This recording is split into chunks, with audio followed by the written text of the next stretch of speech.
Welcome to the Fantasy Football Prophet podcast, hosted by Craig Phillips and Jeff Torrey. Visit us at fantasyfootballprophet.com. And now your hosts, Craig and Jeff.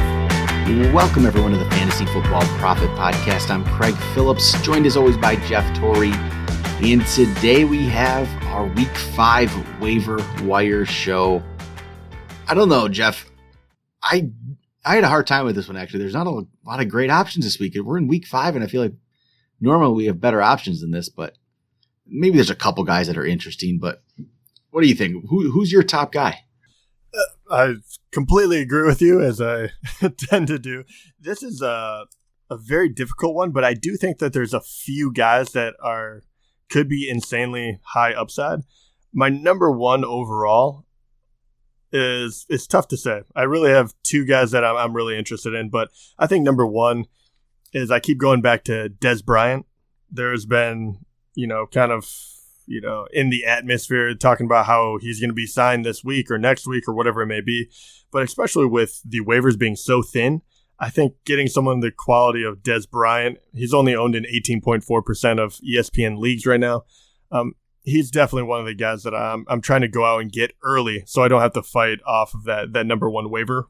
But other than Dez, Kiki, QT, the way they used him in his first game there, he's the most interesting player to me. Wide receiver, got a ton of work. I don't know if that's going to pan out, but it's definitely worthwhile for me to see where that goes. Yeah, I mean, he's a worthwhile ad because it's one game, and that's what he did to start right away. So we don't know what he is. But I think you want to take the shot, put him onto your bench, and see if, that was for real. If it's not, you just get rid of him in a couple weeks. But there's not a lot of other players that come into it in their very first game and look like that. So they might have something there, especially the way that, the Texans have to throw the ball around, it looks like, a little bit. So I think there's still going to be opportunity for him, for Hopkins, and for Fuller. I think that's really it because there's nobody else they're throwing the ball to anyway. They can sustain those three. Yeah, I agree. So I'll say my top guy here. I like Dez too. I'll say that's a good one. Dez definitely did make my list. So I think if he's out there in your league and you have that bench spot, take him. Throw him on there. So, but I say my other top guy is going to be Taylor Gabriel. He looked really good this week. And this wasn't just a 1 week thing. I've been talking about him a little bit. He's been on my waiver wire list just because he was getting targets. He had 10 targets in week 3, and then he had 14 combined the first 2 weeks, and then he looks really good. It's against Tampa. This was a weird game anyway. I'm not going to just go crazy because of, what was it, 7 for 104 and 2 touchdowns. That's not necessarily what I expect, but they continue to want to get him involved. They do end arounds with him. So I think he's going to be, they got to bye this week. So this is, you don't have to go too crazy to pick him up probably, but I'm interested to see what he can be. And they definitely want to use him. And if Trubisky is getting to be a better player and improving like this, there's going to be more to go around. So I think Gabriel could be a solid ad. Yeah. Once again, I want to say I keep agreeing with you, but I do like what I saw out of him. And I think he was kind of an underutilized guy when he was with Atlanta even. They just had more weapons. And I think now he's getting that rapport with Trubisky. I agree. I think he is a very intriguing prospect almost. Let's see. Who else do you have here then towards the top of your list? Well, I'll be honest. It drops off quite a bit. But the other guy that I do have to put up there is a guy that you talk about a lot, and that's D.D. Westbrook. D.D., what he did this past week, I'd say, is definitely what I thought this guy could do. The problem was with Jacksonville having to they threw the ball around to everybody. And they still do, because Moncrief is the one who also put up a big game, and Keelan Cole didn't. It's hard to say that it'll be every week, though. Kansas City, though, in week 5, Kansas City hasn't been great against the pass. They could do something there. So I think Didi's extremely talented player. So I don't know how he's only owned in 12.4% of leagues. How is he owned in less leagues than Brandon Marshall and Michael Gallup and Cameron Meredith and Rashard Matthews, Alan Hearns? I don't get that. Yeah, I don't know. I think he's just less of a name than those guys. And yeah, to be fair, we don't know how they're going to kind of use each of these wide receivers. It feels like this up and down, as you saw from how, Keelan Cole did this week.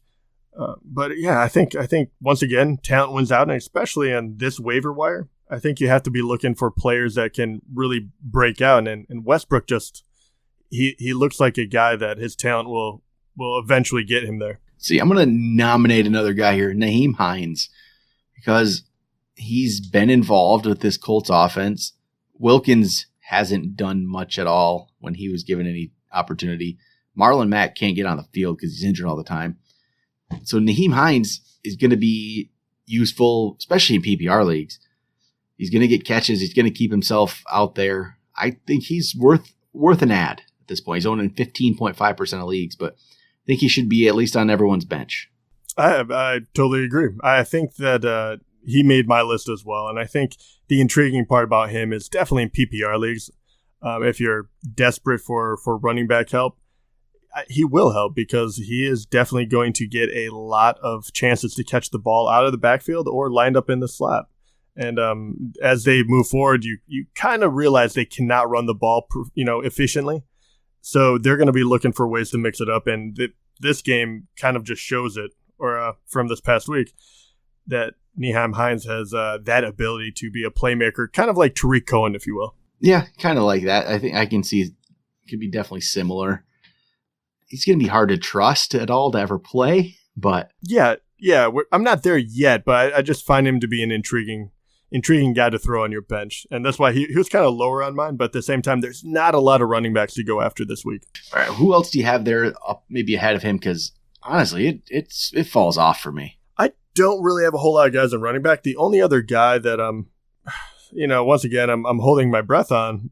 Another guy that I know you kind of agree with is Ronald Jones. He didn't show up really, but once again, he got more playing time than Barber. Barber hasn't done anything. He's still somewhat of a good athlete, and they spent a relatively high draft pick on him. So I think that they're going to try to figure out what he is. And also that offense is in flux. We assume Jameis Winston will take the reins, and if he does, maybe that shakes some stuff up, and maybe they'll be able to use Ronald Jones a little more. I don't know. Yeah, he's definitely on my list again because I don't even know if he's going to be anything. He's obviously he's not living up to his 38th pick in the draft potential right now. He didn't even look great, but hey, Peyton Barber isn't any good. So I think Ronald Jones is going to get more of an opportunity here, and he's, if it happens, great. You have him on your bench then. So it's another guy I say down at around the same ownership level as Ronald Jones is Nick Chubb, who had the big 3 carries for 105 yards and 2 touchdowns. Now, we don't expect that, and you don't want to. The guy's not going to start, but I've always thought he should be owned anyway. And especially if you're a Carlos Hyde owner, I think you need to throw Nick Chubb on your bench. Because if there's an injury, yeah, you need this guy. He's going to become heavily involved, I believe. So he's a worthwhile add in, I think, pretty much all leagues at this point. Yeah, once again, I think he is a guy that you're going to have to wait and see. Obviously, Hyde has a stranglehold on there, but he could pay big dividends. It's more of, do you have the spot for him? Do you have to play someone right away? If you don't, I think Chubb is a very interesting guy to throw on your bench and wait and see. Yeah, the only worry with stuff like this is bye weeks coming up now. We had, one this week, but there's more coming up. You might not have the bench space anymore for some of these players we're going to be mentioning. Right, and that's lies the issue. So, say like some of my next guys here, Antonio Callaway. He's number 2 receiver there for Cleveland. He might continue to do something. Yep, Callaway made mine as well. He's also interesting. He's going to get a lot of playing time. He is a very fast individual, and I think Mayfield will only keep getting better and better. Another guy kind of in that vein, in a different kind of sense. I think if you, once again, farther down my list, but if you do need someone, I think Philip Dorsett has shown enough where, besides for the Detroit game, where he's just zeros across the board, I'm not sure what went on with that. 7 catches, 4. He's always going to be hovering around that 50 yards for receiving, and then he's already caught 2 touchdowns. So if you kind of get desperate, I think he is an interesting wide receiver to have on your bench. But once again, we'll see if that changes having Gordon there now. Yeah, I thought it was going to change and make it so he wasn't really worthwhile, but that wasn't the case. least not yet. No, but I wonder if instead of, because I'm wondering if he's going to be more consistent and Hogan will be the one to completely fall off, because he wasn't getting it done even before Gordon. So I'm afraid that Hogan might be the one that is the casualty. Yeah, I think so. I think Hogan is just an easy drop right now. Yeah, unfortunately, I would have to agree. That hurts. It was definitely, he is looking like he is going to be the incorrect pick that I've made in the offseason, which is painful, but you got to cut your losses while you can. Yep, 8 catches on the year. Yeah, no, watch. But they're going against Indy this week, so this is the week where he goes off. Yeah, of course. I mean, yeah, there will be. He has caught 2 touchdowns. He's trying. I don't know. Maybe with Josh Gordon, if he takes that number, I don't know. I'm making excuses for the guy. Yeah, he's been bad. He's just been bad. Say if you need a tight end, maybe throw Tyler Kroft on your team with Eifert down. Kroft, so he's been decent in the past. So especially if you're needy at that position, you can try out Tyler Kroft, or possibly then Vance McDonald, another one who could be a worthwhile. It's the position gets kind of ugly. So, I mean, not much there, I would say, at tight end if you're trying to stream now. It's, who are you going to throw out there? No, those honestly, those would be the 2 individuals that I had written down as well. Really, I think Kroft is the. I don't know. Both of them, I think, are relatively safe, but I don't know if they have much touchdown upside. And I feel like right now you're just throwing in a guy that you think will catch 1 touchdown and make it worthwhile. Vis-a-vis, the Ebron effect right now, where the guy goes in, doesn't do much, but he'll catch a touchdown a game. That's kind of what tight end is shaping up as, unfortunately. And this is going to be a short episode. There's nobody here. So, You got any other players before we move? I'm going to move over to quarterbacks and defenses here in a minute. You got any other actual position players? To tell you the truth, no, I don't. I mean, I was going to say maybe Christian Kirk again is still an ad if you have the bench spot. Yeah, kind of waiting for him to come around a little bit. And once again, if you do not know, we are picking players that are owned in 40% or less in ESPN leagues. So, yeah, like if Aaron Jones is still out there, somebody like that. If Tariq Cohen was dropped in your league after, we saw him play pretty well, those are the kind of players you're definitely going to add first. But yeah, they're not out there in most leagues though. So I'm going to move over. I'm going to throw out some streaming quarterback options here for week 5. See if you like any of these. So it's not like a lot of great options. Would you probably not Baker Mayfield at or against Baltimore? Don't expect that to go very well. But Ryan Tannehill playing at Cincinnati after Tannehill put up a nice 0 this week. No, he was actually. I was starting to come around on him as a flyer, if you will, as a streaming quarterback, and then this happens, and you're kind of like, what, blindsided by it, because before he was gaining steam, 17 points, 21, 32, 0. Yep. All right, here's 3, I guess, potential options then. How about you got Derek Carr at the Chargers, Marcus Mariota at the Bills, or Blake Bortles at the Chiefs? Tell you the truth, I think I would prefer Blake Bortles. Yeah, Kansas City just hasn't been very good against the pass this year. So I could see Bortles. Bortles can put up big games. That's not a bad one at all. But yeah, because Marcus Mariota playing against Buffalo feels like it should be a good one, but I can't trust Mariota right now. No, I think, yeah, I understand it's Buffalo, but I would heavily advise not to. I know he blew up this week and got 35 points in standard. But the weeks before that, he has not been good for fantasy. So, these were the first touchdowns he's thrown this year in week 4. So, pump the brakes on loving him too much. I know he's fun to watch and he's, a good football player, but fantasy-wise, he's a very risky play. What about, this is a little early, but Josh Rosen playing on the road against the 49ers, who haven't been very good against pass at all this year. Josh Rosen's only started 1 game. He looked decent. Okay, he didn't do anything, to harm himself. But would you consider that if those options we set ahead of him aren't there? Would you actually play Josh Rosen? Or would you go Baker Mayfield against Baltimore? About that option. Baker Mayfield against a Baltimore team or Josh Rosen against a weak San Francisco pass defense? Oh, man, that is a very interesting question. I think Rosen will get better. For some reason, I think I would go Baker still. That would be close for me, and I know it wouldn't be for a lot of people, but I think, I don't know, Baltimore has been so good. I just feel like Mayfield, the bigger the game, the better he does. And I still want to see more out of Rosen. I think he did play well, but I think the team he has around him is much weaker than what Baker has. Yeah, I think so too.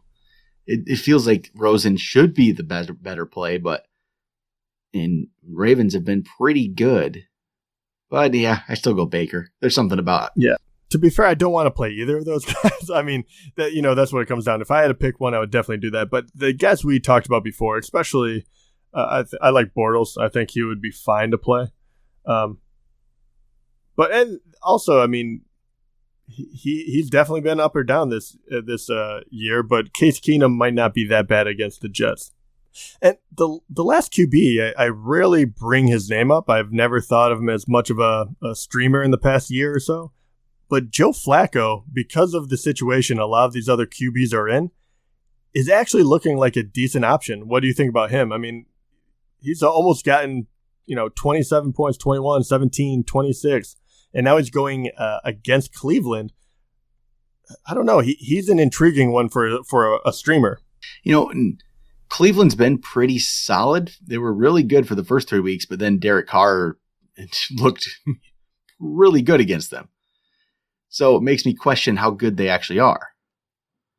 So it is intriguing. I'll say that because Flacco's been, he's had 27.7, 21.8, 17.3, 26.2. That's pretty good. I think we need to move Flacco up in our ranks. I agree. He's definitely outplayed what we've positioned him at. I mean, he was 14th quarterback in standard scoring before week 4, I believe. And he played his best game yet, and it was against Pittsburgh, and he didn't turn the ball over. And the fact that they're not running it all that well, it actually helps him with John Brown stretching the field. And, he's not going to be prolific by any chance, but I think if you have to put someone in there and expect them to get 20 points, I think he might be your guy. Yeah, that's an intriguing option, actually. I think he's going to be pretty safe to get you 15 to 20 minimum, probably. Yeah, I would say a little over that. I mean, I realize one game he went under 20, but I think he's getting to the spot where you can expect that 20 points. And I think that's what you're looking for when you're going for streaming. It's been a weird year where QBs can go off and score 50 points out of nowhere. You can't really predict that, but I think for him, Flacco is a safety net. And if you have to stream and look for one, especially in this situation when I'll be honest, I like him more than Mariota. I like him more than Carr, Prescott, Tannehill. I mean, he'd probably be he might be up there, my number one pick besides for maybe Bortles. I still like his matchup next week. And man, even I know people are going to go nuts over Trubisky, but I think that one's much, riskier as well. Plus he's going to be on the bye, but after that. And then how about defenses? I think there's one clear number one streaming defense for me this week, and it's going to be the Titans playing against Buffalo. They have to easily be the option here. Yeah, I think that's safe to say. I mean, they're pretty much already a top 10 defense, and now you're going against Buffalo, who is, I don't care what they did against Minnesota, is a bad team. Yeah. So Titans definitely the number one option. After that, it's not. There's not like a team I'd be like, oh yeah, I definitely have to play them. I don't really even know where I'd go. If that's not your option, Cardinals against the 49ers could be decent. Cardinals defense hasn't really, against the Rams, they gave up a lot, but the Rams have been doing that to everybody. The Cardinals haven't been just terrible defensively. And the 49ers, they look better than we expected, but it's still CJ Beathard as the quarterback. So you could go to that one. Maybe, if the Broncos are owned in more than 50% of leagues, but The defenses are still going to be there, and a lot of them they're playing against the Jets. That could be a pretty good option if the Broncos are out there. Other than that, I don't have a lot of them. No, the only other one I'll throw out there is I think the Panthers. I think they would be fine. Yeah. And obviously they're going against New York Giants, and they've done well against Dallas and Cincinnati. And they only put up 1 point against Atlanta, but it was Atlanta, and they've been killing it offensively. So I don't think that's New York. So I think Panthers would be a good stream as well. Yeah, I think that's a pretty solid one. But I think that's it for waivers. It's a little shorter of an episode today, but there just isn't a lot of great waiver ads, which that'll change at some point, right? I feel like it always does. I don't know. It usually does, but maybe this is the year it doesn't. Yeah. Well, I feel like we were hitting that spot where, week 4, anyone that has kind of broken out, we've already snatched up. So now we're more waiting for injuries and things like that. So I think you have to go, high priority with these guys. So someone like Kiki or Dez, those are the guys that are going to make the difference in the next couple of weeks. Still a few weeks away from throwing players like Deontay Foreman out there when, might be coming back off the short-term IR kind of thing.